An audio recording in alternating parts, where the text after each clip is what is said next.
words. Don't get caught up in the mix. Better watch out for that blitz. Can't deny that I'm lit. You can't deny that I'm lit. Can't deny that I'm lit. Gotta ride with your blick. Fuck watching for the option. Be the cops to get you hit. I just right up off the porch. Mama said stay up out the mix. Niggas up when I was broke. They left me down on my dick.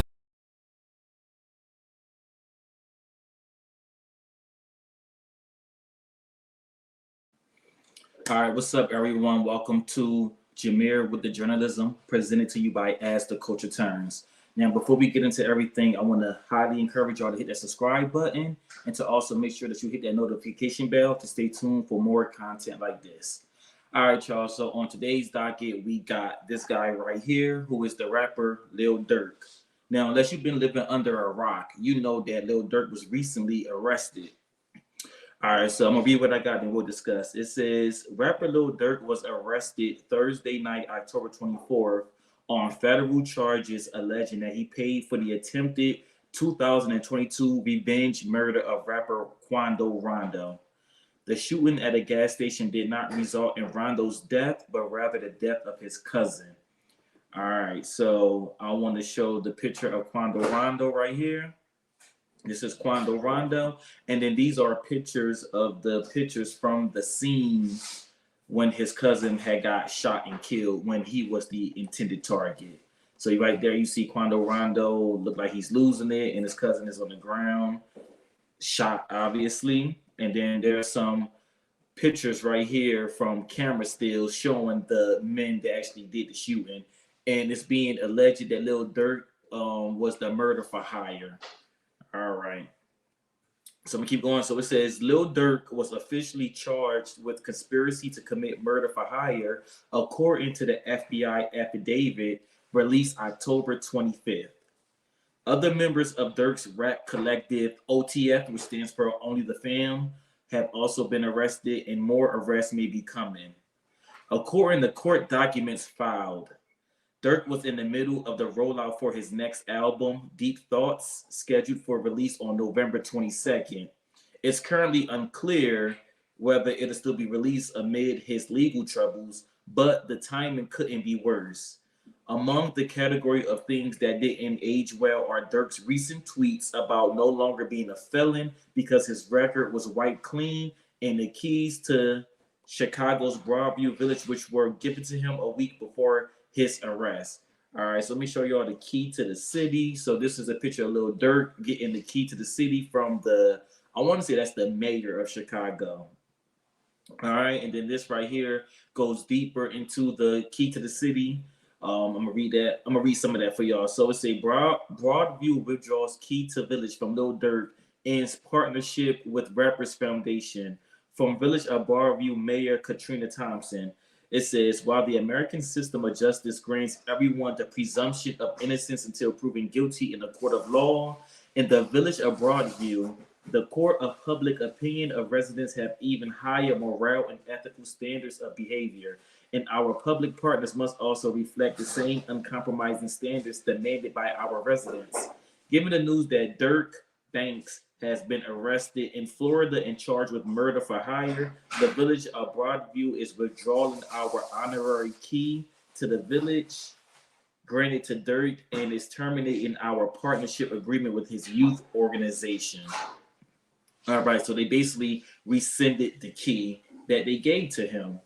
All right, so now let me read more what I got right here. So now, as y'all see, the news headlines have taken over social feeds with numerous narratives, including an OTF member allegedly being an informant and Durk attempting to flee the country. That is all alleged right there. Below, I will break down the indictment and everything else we know. I put that for myself. I read what I was going to read that part out loud, but yes.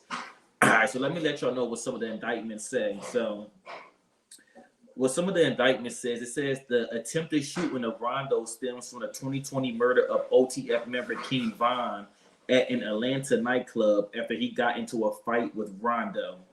A friend of Rondo's allegedly shot Von multiple times, resulting in his death. The indictment alleges that Durk made it widely known amongst his network that he would pay a bounty to anyone who killed Rondo and or reward them with lucrative OTF music opportunities. 2 years later, on August 18, 2022, one of Durk's associates learned that Rondo was staying at a hotel in LA. That same day, 5 OTF associates flew from Chicago to San Diego and then drove to LA using funds provided by Durk. An associate booking the flights allegedly received a message from Durk that said, "Don't book no flights under no names involved with me." Once in LA, they met Kyan Grant, another OTF associate who got them hotel rooms, ski masks, 2 luxury sedans, and guns, one of which was a fully automatic machine gun. The next day, OTF associates followed Rondo and his cousin to a weed dispensary, a West Hollywood clothing store, and a gas station. They parked the car behind the gas station so they could ambush Rondo, then got out and opened fire, killing Rondo's cousin, but missing Rondo. All right, so I want to show you all the news clip that I got from the shooting, and then we will discuss. Details tonight in a deadly shooting near the Beverly Center. We've learned the victim is a friend of rapper Quando Rondo. The Atlanta-based performer shared this picture on Instagram today. According to the LAPD, the victim was ambushed by 3 men while getting gas on Friday. Video from the scene appears to show Quando Rondo distraught while first responders moved the body. So far, no arrests have been made. All right, so that was the video of the incident when they tried to shoot and kill Quando Rondo, but they actually shot his cousin instead. And as you saw in that video, Quando Rondo was definitely losing his mind for sure, you know? So it says after the shooting, they went to an In-N-Out hamburger stand to discuss payment with Grant and flew back home to Chicago from San Diego. Damn, to have to complete a hit mission and you got to fly from Chicago to San Diego, that's a lot right there.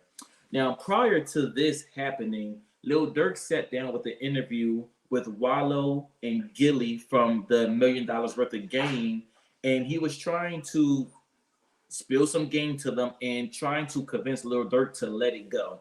Let me play the clip real quick, and then we will discuss. That's not you. Talk to him, cuz. You're not what the fuck you going through, so just hold on and keep going.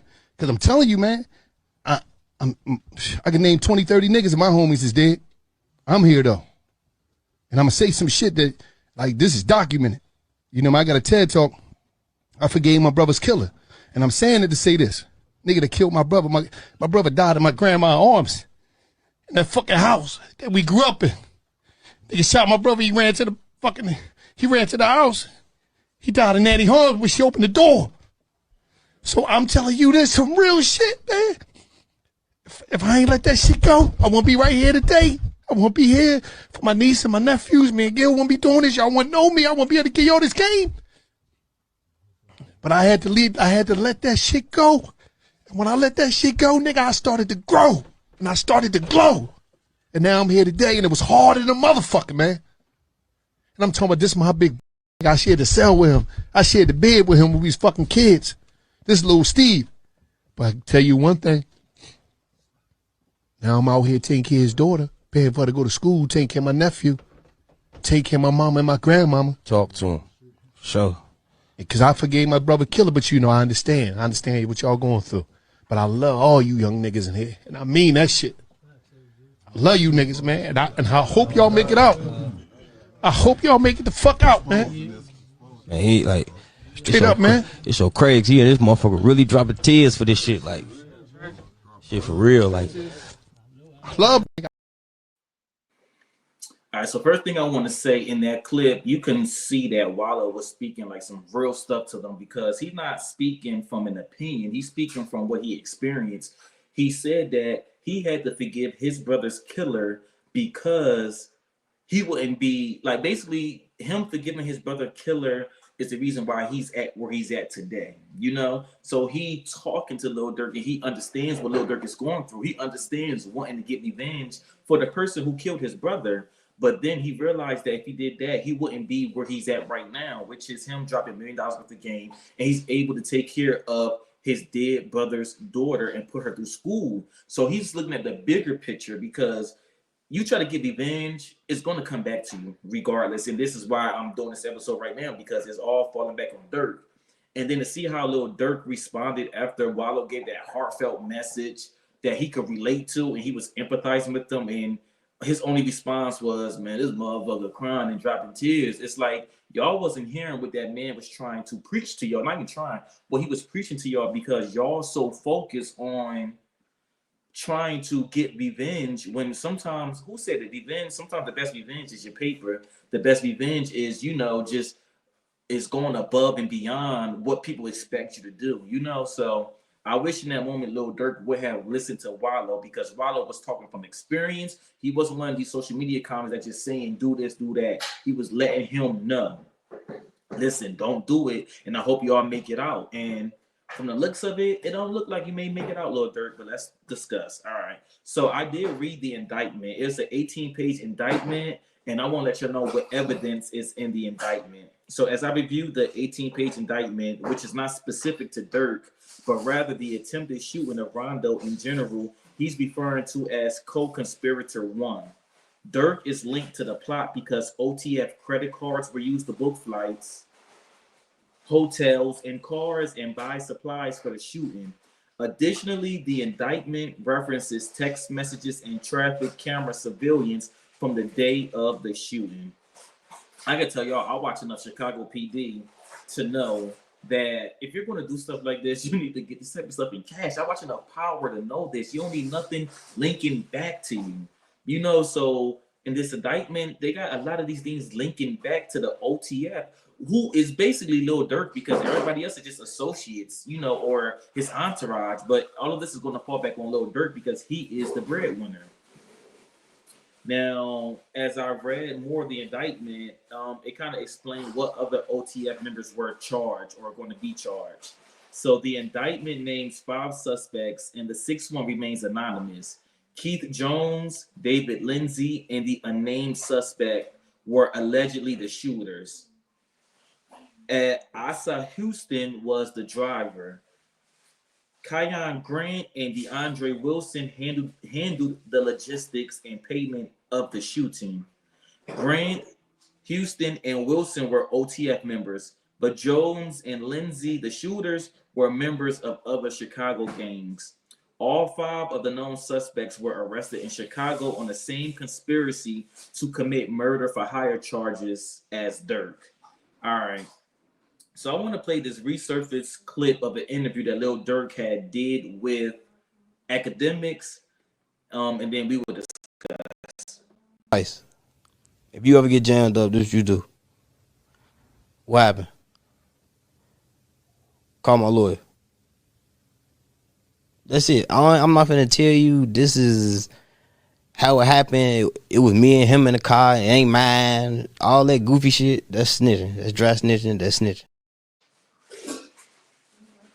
So he basically talking about in that clip, like when he's in the jam, he don't go into detail about anything. He don't say this person had that person had this, because he views that as snitching, And his thing is like, just call my lawyer. Now, again, I watch enough Power, I watch enough Chicago PD to know that, yes, if you're in an interrogation room, you do have rights to a lawyer. So the advice ain't wrong. Definitely call the lawyer, because the lawyer knows the law and is going to give you what to say, what not to say. Don't say too much.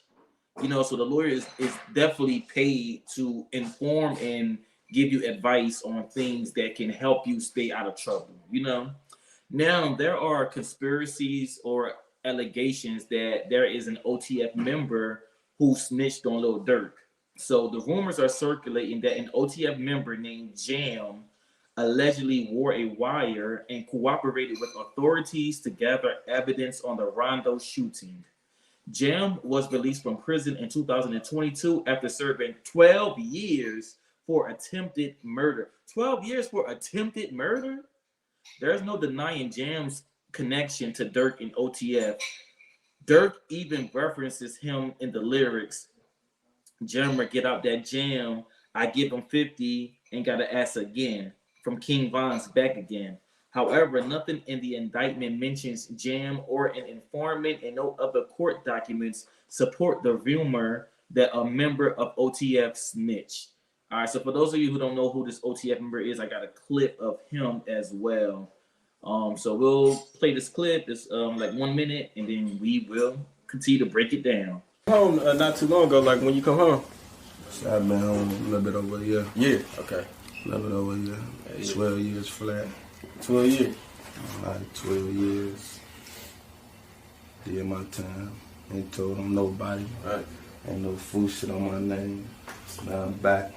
And I'm living a life I never thought I'd live. You know? That's it. Yeah, but like if you can't talk about it, like why did you have to sit down for 12? I went to jail for attempt. Okay. Attempt murder. It was more than that, but shit, that's what I did my time for. Okay. Attempt. You know. Street shit. Yeah.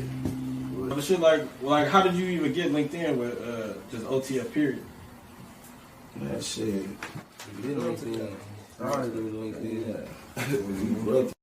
That's bro. I'm saying my whole time in jail, that stayed, bro. Like, before the money, you know what I'm saying? That was bro. Like, I remember when the money wasn't there, first I'm gonna say you 50, I got you, and I still doing that. Gave my lawyer money and everything when I'm fighting my case. I ain't gonna lie, Durk come through. All that, like, Durk come through. that's sure.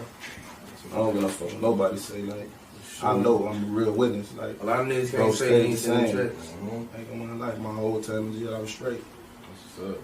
What's up? Like he was one of the main motherfuckers that held you down your whole bid. Hell yeah. A lot of the guys did, but hell yeah, he was. I hood like that though. Yeah. I hood like that. No, Yeah. nobody can have. Everybody get taken care of. Everybody get taken care of. For sure. No, You know what I'm saying? gang shit, none of that shit. It's like some family shit. Right. My brother locked up. Yeah. We always came together and made sure the guys were straight. Like, shit, this before. Before he I was nobody going was to rich. out home and all type of shit. All right, so basically in that clip, he was saying that, yeah, he did the 12 years for attempted murder. I'm still stuck on that. 12 years for attempted murder. Well, I guess it depends on, you know, what he actually tried to do, you know, so I'm not like justifying it, but, you know. Anyway, so he basically talked about how he did the 12 years, how he, you know, stayed down. And after he had got out, that Lil Durk actually, you know, held him down and gave him $50,000 and stuff like that, you know. So he talked about how I forgot what the word he said. Basically, he did his bid, the long 12 years. He did the whole bid and everything, and you know, Durk blessed him when he got out. So that was that. So that is the member of the OTF jam that they are alleging right now. Again, that's allegedly that he is an informant for, you know, to get to conspire against Lil Durk, basically, you know. So I feel like that a lot of this information started to come out a little bit, and then there was rumors and again allegations that Lil Durk was attempted to flee the country. So after 5 of the OTF members were arrested in Chicago early Thursday, October 24th morning, Durk allegedly flew to Fort Lauderdale, Florida, and booked 2 flights, one to Dubai and one to Switzerland. He didn't get on either and booked a 3rd flight on a private plane to Italy, but was arrested before he could board it. He's currently being held along with other defendants, pending their transfer to LA since that's where the murder occurred.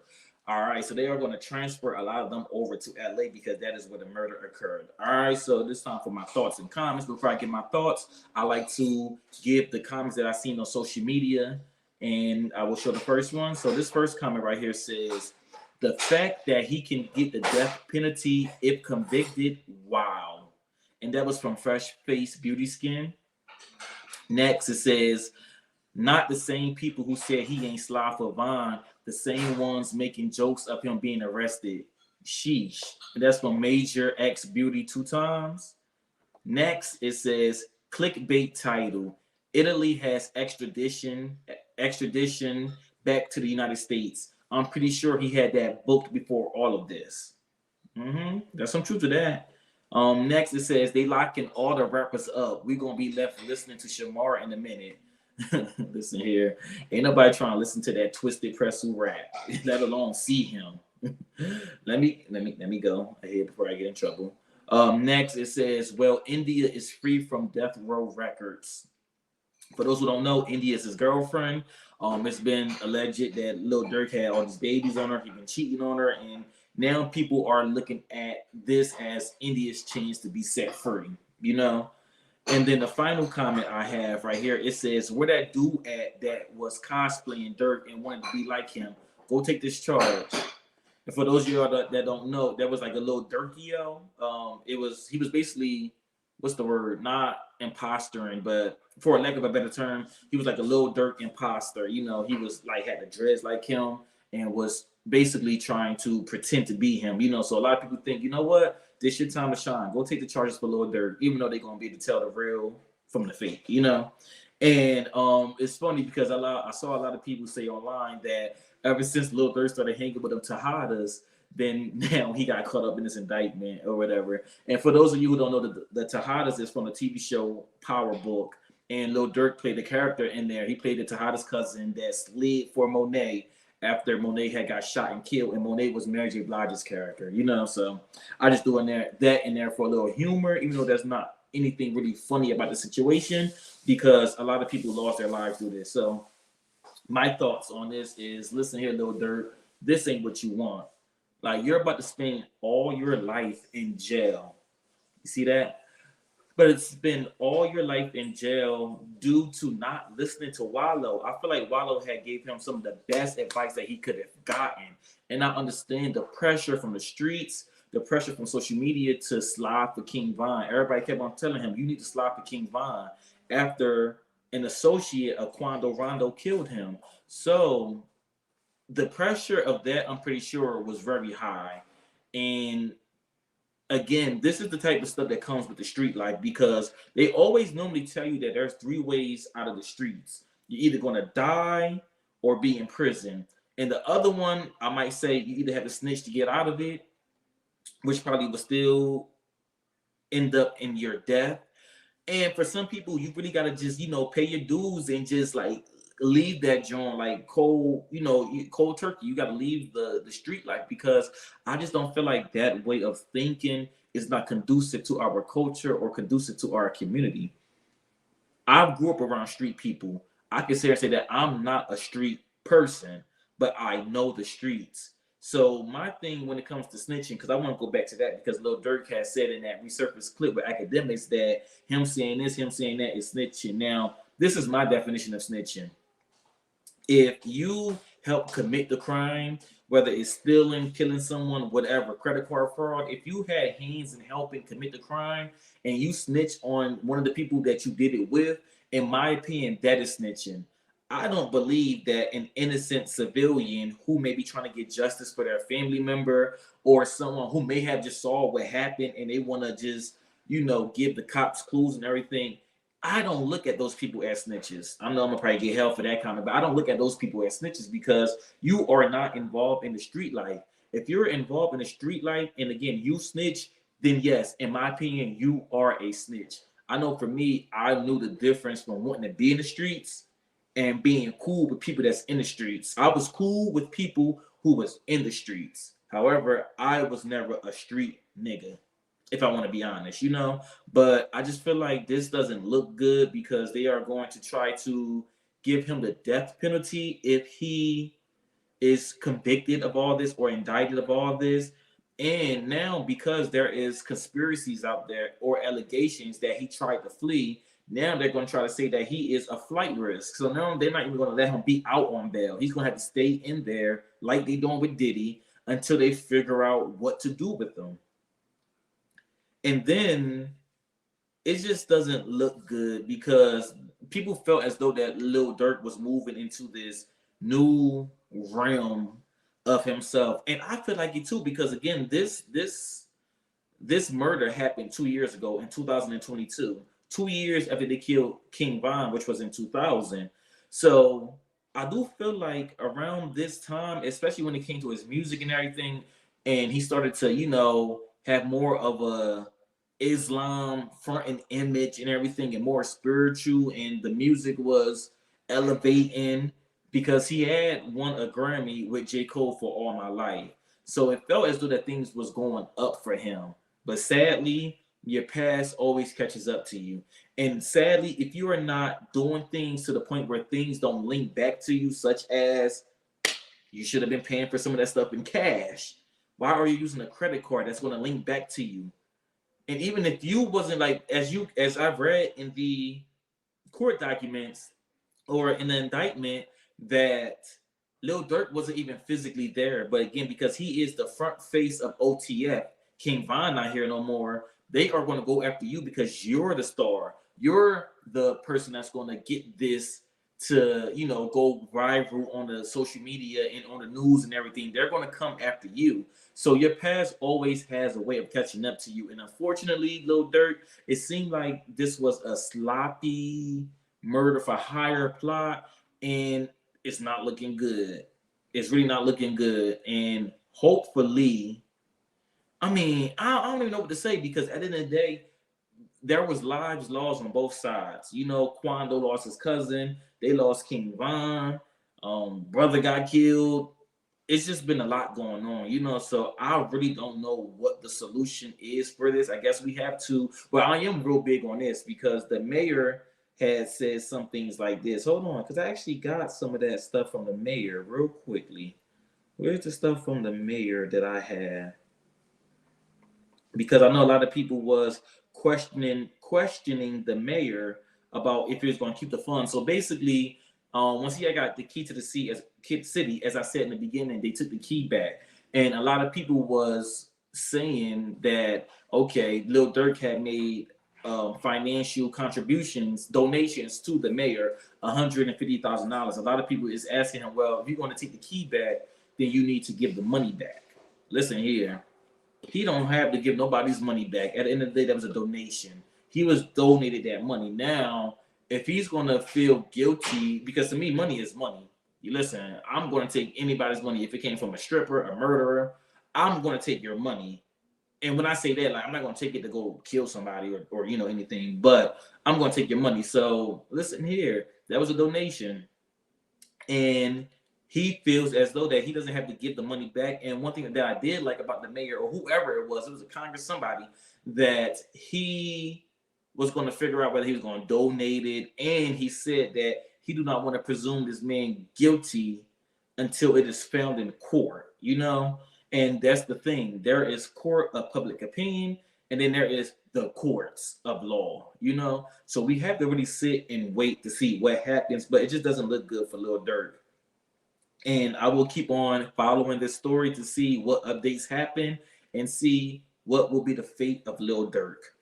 All right, y'all. So thank y'all for listening to me. Now, before I get out of here, I do want to highly encourage y'all to, again, subscribe to that YouTube channel. Hit that subscribe button. Please help me get up there. And also hit that notification bell to stay tuned for more content just like this. And you can also follow me on Instagram at As the Culture Turns. And you could like us on Facebook at As the Culture Turns. And you can follow me personally at Jameer with 3 underscores on Instagram and Jameer Caldwell on Facebook. And again, I'd like to let y'all know that this has been Jameer with the journalism, and I do my research.